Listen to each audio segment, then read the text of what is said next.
వీళ్ళ పిల్లలు వీళ్ళని గుర్తుపట్టనంత దీక్షతోటి అంకిత భావంతో సేవ చేసిర్రు.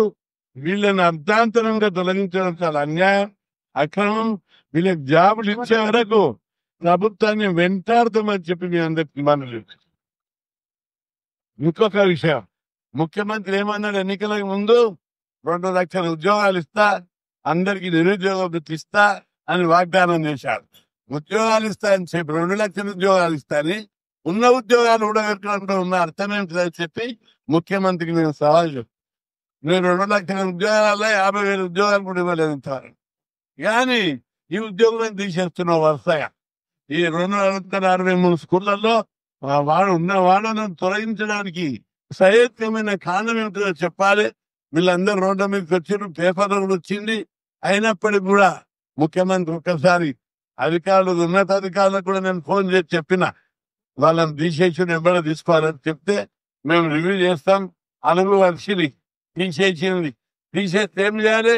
సెక్రటరీ ఉన్నాడు, పైన మంత్రి ఉన్నాడు, చీఫ్ మినిస్టర్ ఉన్నాడు. వీళ్ళందరినీ ఎట్లా చెప్తావు? నేను 2 లక్షల ఉద్యోగాలు ఇస్తాను చెప్తే ఉన్న ఉద్యోగాలు కూడా ఇస్తాను, ఉద్యోగాలు ఇస్తాను చెప్పి అధికారంలోకి వచ్చి ముఖ్యమంత్రి రేవంత్ రెడ్డి రోజు అధికారం ఉండాలంటే నిరుద్యోగుల అండదండలతోటి ఆయన ముఖ్యమంత్రి.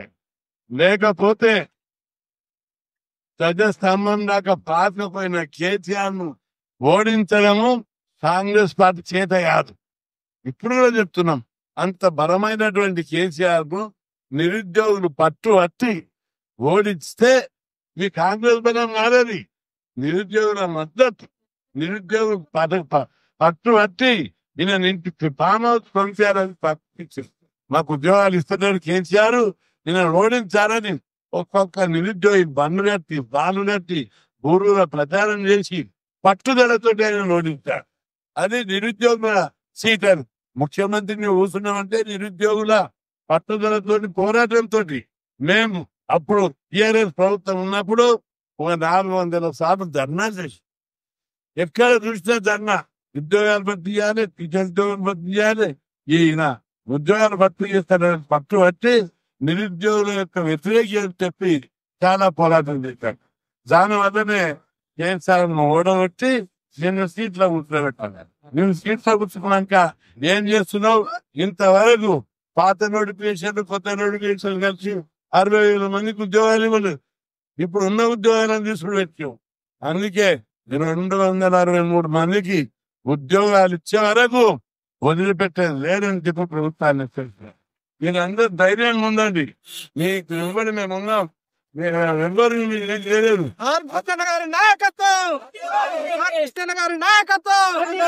అరుగు వర్షిని జాగీరు కాదు, లేకపోతే ఎవరు జాగీరు కాదు. కాబట్టి మీ ఉద్యోగాలు వచ్చే వరకు మీకు అడ్డా ఉంటాం. ఇంకా మీరు ఏం డిమాండ్ చేయాలి? జీతాలు పెంచాలని, పర్మనెంట్ చేయాలని డిమాండ్ చేయాలి. ఉన్నది కూడా చెప్తావా? నేను దిక్కులేని అనుకుంటున్నా, ఏమన్నా సపోర్ట్ చేయాలని అనుకుంటుందా ప్రభుత్వాన్ని? అందుకే హెచ్చరిస్తున్నా, రేవంత్ రెడ్డి 2 లక్షల ఉద్యోగాలు రిక్రూట్ చేస్తారని చెప్పి ఉన్న ఉద్యోగాలు కూడా వేస్తావా? ఖబర్దార్, నువ్వు వెంబడే జోక్యం చేసుకొని వీళ్ళ ఉద్యోగాలు వీళ్ళకి ఇవ్వకపోతే మేమందరం ఏమైంది ఫామ్ హౌస్ లో రెస్ట్ తీసుకుంటూ కేసీఆర్ నీకు కూడా అదే గతి పడుతుందని చెప్పి తెలంగాణ సాంఘిక సంక్షేమ గురుకులాలలో పనిచేస్తున్నటువంటి అసిస్టెంట్ కేర్ టేకర్లు ఈ రోజు ఇక్కడికి రావడానికి కారణం ఏంటి, మేము ధర్నా చేయడానికి కారణం ఏంటంటే మమ్మల్ని మే నెల నుండి మా విధుల నుండి తొలగించడం జరిగింది మా యొక్క సెక్రటరీ గారు. ఎందుకంటే దానికి కారణం లేదు. మేము ఈ 2 నెలల నుంచి తిరగని అధికారి లేడు, తిరగని కలవని ప్రతినిధి లేడు. కానీ మాకు ఎక్కడ కూడా న్యాయం అనేది జరుగుతలేదు. మేము ఈ విధులను 2015 సంవత్సరం నుంచి ఏవైతే వార్డెన్ చేస్తారో ఆ విధులను మేము చేయడం జరుగుతుంది. కానీ అర్ధాంతరంగా మమ్మల్ని 263 మందిని విధుల నుండి తీసేయడం జరిగింది. ఈ తీసేయడం వల్ల మేము ఈ రోజు రోడ్డున పడే పరిస్థితి ఉన్నది. దీనికి కారణమైనటువంటి అలుగు వర్షిని గారి సమాధానం అడిగితే ఎటువంటి సమాధానం చెప్పకుండా మీ యొక్క క్యాడర్ లేదు కాబట్టి మిమ్మల్ని తీసేస్తున్నా అని చెప్పడం జరిగింది. క్యాడర్ లేనప్పుడు మేము 10 సంవత్సరాల నుండి ఏ విధంగా ఉపయోగించుకున్నారు, మమ్మల్ని ఏ విధంగా ఆ యొక్క వార్డెన్ విధులను నిర్వహించుకోవడం జరిగింది, ఇన్ని రోజులు లేని బాధలు ఇప్పుడే ఎందుకు వచ్చినాయి అనేది మేము ప్రభుత్వాన్ని అడుగుతాం. ఇది ప్రభుత్వానికి తెలిసి జరుగుతుందా, తెలియజరుగుతుందా? నాకు తెలిసిన ఇన్ఫర్మేషన్ ప్రకారం ఏంటంటే మా యొక్క సెక్రటరీ గారు ప్రభుత్వాన్ని తప్పుదోవ పట్టించి మమ్మల్ని అకారణంగా విధుల నుండి తొలగించడం జరిగింది. మేము చాలీచాలని వేతనాలతో మేము పనిచేస్తున్నాం. కానీ మాకు ఎటువంటి ఉద్యోగ భద్రత అనేది లేకుండా పోయింది. ఇప్పటికైనా ప్రభుత్వాన్ని మేము అడుగుతున్నాం, అర్జిస్తున్నాం.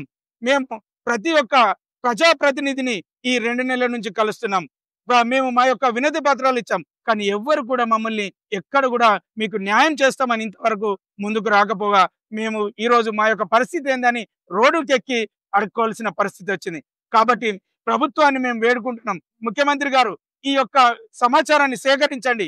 ఎక్కడ తప్పిదం జరిగింది, అసలు ఎవరు చేశారు, మేమేమన్నా తప్పిదం చేస్తే మమ్మల్ని తీసేయండి విధుల నుండి. కానీ తప్పు చేయకుండానే అకారణంగా తీసేయడం వల్ల మేము సమాజంలో కూడా ఏం సమాధానం చెప్పుకోలేని పరిస్థితి ఉన్నది.